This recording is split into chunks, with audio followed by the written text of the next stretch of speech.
Namaskar, Vanakkam, Namaskaram, Sat Sri Akal, Namaskar, Namasté le cinéma. Nous sommes le lundi 25 mars 2024 et voici les actualités du grand et du petit écran indien décryptées en exclusivité par Bolly & Co. Bonjour Asma, comment ça va? Coucou Elodie. Écoute, j'ai été souffrante toute la semaine donc je suis un peu sonnée. Mais je suis ravie de te retrouver aujourd'hui afin de décortiquer l'actu à tes côtés. Ravie, t'es sûre? Oui, pourquoi? Asma, pas à moi, je te connais, je sais que t'es pas contente. Hein? T'as envie de râler un bon coup? Lâche-toi, ça te fera du bien. Mais non, pas du tout. Pourquoi tu dis ça? Je suis quelqu'un de très optimiste. Asma, je lis la préparation de l'épisode, je sais quel est ton sujet d'actu et je sais que t'es en colère. Bon, en colère, c'est peut-être pas le terme, mais je dirais que bon... Bon, ok, j'en fous tout, voilà, hein. Tu l'auras voulu. Parce que je m'apprête à râler. Elle est de retour. Vas-y, la nation t'écoute. Alors, par où commencer? Comme sûrement tout un tas d'autres fans, j'ai regardé les films Murder Mubarak et Evatan Merevatan, sortis ces 2 dernières semaines sur Netflix et Prime Video respectivement. Et au-delà de leur qualité très relative, les 2 œuvres ont pour point commun de s'appuyer sur une actrice, Sara Ali Khan. En effet, l'un constitue un whodunit assez décevant, dont ma critique est dispo sur notre site. L'autre est un biopic très faible, malgré un postulat de départ prometteur. Mais avant d'aller plus loin, peux-tu rappeler à nos auditrices et nos auditeurs qui est Sara Ali Khan? Allons-y. Sara Ali Khan, c'est une actrice révélée en 2018 dans le film Kedarnath, qui lui vaudra un Filmfare Award du meilleur espoir féminin, alors franchement mérité. Et c'est une Nepo Kid. Car Sara est la fille de la star Saif Ali Khan et de son ex-épouse, la comédienne Amrita Singh. Et c'est là que j'ai un problème. Parce que depuis ses débuts prometteurs dans Kedarnath, Sara va de déception en déception. Faut dire qu'elle a joué dans pas moins de 8 films dans lesquels elle n'est pas forcément à la hauteur. En vrai, t'es gentil.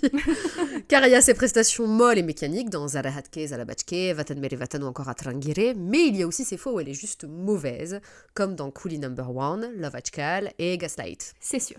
Et maintenant qu'on a fait le constat amer de sa désastreuse carrière, tu peux nous dire où tu veux en venir, s'il te plaît? C'est simple. Comme nous le disions, si l'on nommait le film de ses débuts, Sara Ali Khan n'a pas brillé durant ces 6 dernières années. Alors je me demande tout bonnement, comment expliquer le fait qu'elle ait encore des opportunités? La réponse est plutôt évidente, tu crois pas? C'est un produit du népotisme. Elle a le bon nom de famille, le bon carnet d'adresses, c'est limpide. Oui et non. Parce que des enfants de la balle lancés en grande pompe et tombés dans l'oubli aussi vite, il y en a plein. Suraj Pancholi, Atiya Shetty et son frère Ahan, Adar Jain et son frère Arman, ou encore Pranutan Bal. C'est vrai. Et puis il y a les autres, qui ont fait des films pendant longtemps, qui se sont acharnés pour finalement disparaître comme Tushar Kapoor, Fardeen Khan, Esha Deol ou encore Uday Chopra. La preuve que les relations aident, mais ne sont pas automatiquement constitutives d'une carrière qui dure.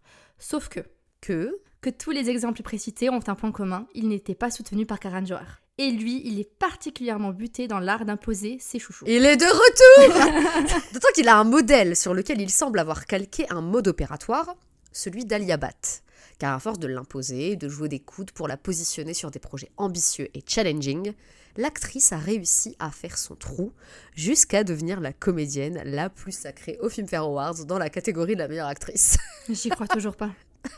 Va falloir t'y faire, elle est ex-aequo avec Kajol et Nutan, si. Ça ne rentrera pas dans ma tête. C'est pas grave. De toute façon, ces autres poulains qui sont Janhvi Kapoor, Ananya Pandey ou encore Sara Ali Khan semblent aspirer au même destin. Et Karan a surtout l'air de vouloir reproduire le même modèle, mais en moins bien. On impose des actrices dans des projets coûteux, tout en finançant en parallèle des métrages qui leur offriront sur un plateau d'argent des rôles de composition. Le tout sans mérite apparent. Bref, on va pas reparler de Karan Johar, d'autant qu'on a déjà dit tout le mal que l'on en pensait dans plusieurs de nos épisodes précédents. Mais ce qu'il faut retenir, c'est que sa machine à Nepo Kids est déjà en train de rouiller. Et peut-être que si ça a pris avec Alia Bhatt, c'était pas uniquement parce que Karan Johar l'a casé partout, mais aussi sûrement parce qu'elle avait un petit peu de talent. Et la clé pour durer, au final, elle est là. J'espère que la suite de ce podcast sera un peu moins fataliste. T'inquiète, je te propose d'ailleurs de faire le point sur les sorties de la semaine. Avec joie. Au cinéma, sacré programme puisque 3 nouveaux films indiens sont sortis cette semaine. La comédie Madgaon Express avec le distributeur Friday Entertainment, le biopic Svata... Ok, Asma, j'ai besoin d'aide. Le biopic Svadan... Alors, moi je galère, on va y arriver. Le biopic Svatantriya Veer Savarkar Voilà. Je vous déteste. Et le film d'action Rebelle, tous deux proposés par Night des films. De plus, de nombreux films déjà sortis poursuivent leur parcours en salle. Le film punjabi Jatnu Churel Takri, le drame malayalam Manjumel Boys et la rom-com hindi Teri Bato Me Essa Ul Jajiya, tous avec Friday Entertainment. Et accrochez-vous car dès la semaine prochaine, embarquez à bord d'un vol tout particulier avec Taboo, Kareena Kapoor Khan et Kriti Sanon à l'affiche du film Crew à partir du 29 mars prochain. Comment j'ai hâte de voir ce film, t'as pas idée. Moi aussi. On ne dit jamais non au plaisir de voir Queen Taboo sur grand écran. Aussi, comme la période est également à la nostalgie, Film et Distributions nous offre l'occasion de redécouvrir la comédie tamoule Bosengera Paskaran lors d'une séance exceptionnelle du film le 29 mars prochain. Enfin, même si nous attendons toujours les dates officielles, sachez que les films de Kollywood culte Gilly et Vinay Tandivaruvaya feront à leur tour l'objet d'une ressortie en France, avec Friday Entertainment et Ice Production respectivement. Si vous ne les aviez jamais vus, plus d'excuses les amis. De fou, d'autant que Vinay Tandivaruvaya est l'un des meilleurs films indiens romantiques de ces 20 dernières années. Du côté de la SVOD, découvrez sur Netflix la comédie Circus avec Ranveer Singh dans un double rôle. Bon, j'ai pas aimé le film du tout, mais je vous laisse juger, chers auditeurs. T'entends la baisse d'enthousiasme? J'entends. Sur Prime Video, on en a parlé plus tôt, mais est sortie la biopic patriotique Et Vatan Mere Vatan avec Sarah Ali Khan, mais aussi Emran Hashmi dans un second rôle intéressant. Avoue, c'est le seul truc qui t'a accroché. Exactement. On précise que c'est sous-titré en français, ce qui est assez rare sur la plateforme pour être souligné. Enfin, dès le 30 mars, vous pourrez retrouver la fine équipe de Kapil Sharma dans le programme humoristique The Great Indian Kapil Show sur Netflix. Cette série s'inspire d'un format bien connu à la télévision de Kapil Sharma, alors on est curieuse de voir ce que ça donnera. Elodie, mets un peu de paillettes dans ma vie, s'il te plaît. Je crois que j'ai ce qu'il te faut sous la main. Oh. Fort du succès surprise de Teri Bato Me Essa Ul Jajiya, ton acteur préféré Shahid Kapoor se lance à son tour dans l'exercice du récit mythologique avec Ashwatthama de Saga Continues, inspiré du Mahabharata. Ok, bon. Tu connais mon amour sans limite pour Shahid, si bien que je l'ai suivi dans ses pires d'hommes. Mais si je ne me trompe, c'était pas le nom d'un film de super-héros avec Vicky Kaushal de base? Je vois que ta mémoire est excellente. Ah non, j'ai aucun mérite. J'ai surtout lu ton article sur les projets abandonnés sorti il y a quelques semaines. Ah oui, bon bah merci à moi. Et effectivement, Ashwatthama était d'abord le titre d'un film de super-héros qui devait être réalisé par Aditya Dar, auquel on doit notamment Uri de Surgical Strike. Et Vicky Kaushal devait y camper le rôle principal avant que le projet ne soit laissé en suspens, car le comédien n'était pas considéré comme assez bankable. C'est ridicule. Ouais. Mais le film de Shahid n'a semble-t-il rien à voir avec cette œuvre, et serait une proposition moderne, inspirée de textes religieux, entre action et science-fiction. Ce qui ressemble quand même à s'y méprendre au projet avorté d'Aditya Dar. Mais pourquoi ils veulent nous faire croire que c'est un autre film alors? Pour éviter le backlash. Mais pour ça, ils auraient peut-être pu commencer par changer de titre.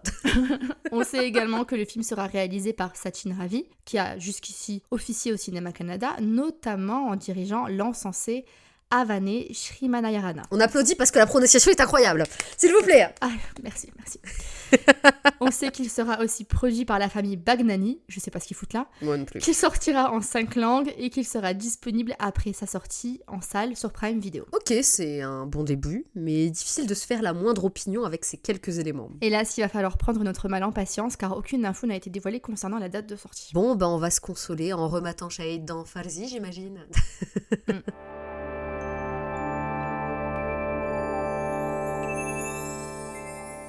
Et c'est tout pour aujourd'hui, merci de nous avoir écoutés. C'est sur la mélodie de Cholik et Pichekahe du film Crew que l'on se quitte. L'occasion pour moi de vous rappeler que cette comédie noire sortira en France le 29 mars prochain avec Friday Entertainment. Franchement, à ma grande surprise, j'aime beaucoup ce titre. Moi aussi.